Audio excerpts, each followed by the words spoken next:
So how do you eliminate the risk of scams and being ripped off? Right, bad shipments. Wow, that's a very large question. Pretty broad question. So I think the basics would be, right, so we talk about a lot of these things, right? So tying your payments to past inspections, passing inspections, and using a third-party QC, a third-party inspection company to take a look at your goods. So why don't we start with talking a little bit about how you would structure this in the beginning from starting an order. So at the beginning, before you place an order, how do you structure your agreement to make sure that you're going to get what you pay for? Wow, okay, so the first thing is you're going to have to do some research to find the right supplier to work with you. So the first thing is vetting out maybe a larger amount. And that doesn't mean the first one you find on Alibaba. It doesn't mean the cheapest supplier. These are things you need to be careful for. So we'll just take the most broadest, generous example that we can take. We'll say you take 10 suppliers for your particular product, and let's just say a USB.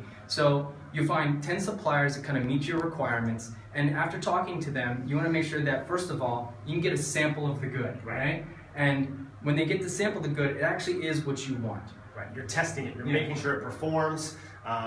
And remember, it's very easy to make one sample perfectly. It's a lot harder to make 10,000 pieces that same way. So what would you do next? I would tie it. In my contract, I would tie that final payment, that balance payment, to a passing grade of a third-party inspection company. Right. So there's a couple reasons this is good. One, if the factory won't agree to this, big time red flag. Right. If they can't agree to your quality levels and they won't let a third-party company come in and inspect those goods, and they won't agree to tying that payment to that, it's a big time red flag. Either they're too big, or they don't care very much about your business, or they're going to try to rip you off and they have no real desire to finish that order for you. So those are a couple of red flags you need to really be careful with. So making sure you have a good contract.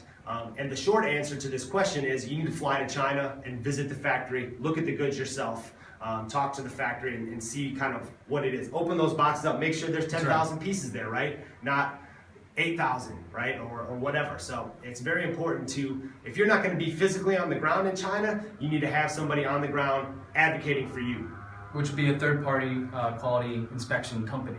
So that person would come in and make sure that you are getting what you asked for. Great. So if you guys want more tips, see below this video, sign up for our top 8 sourcing mistakes in China PDF, join our mailing list. Love to have questions and comments. Thanks, guys. Bye.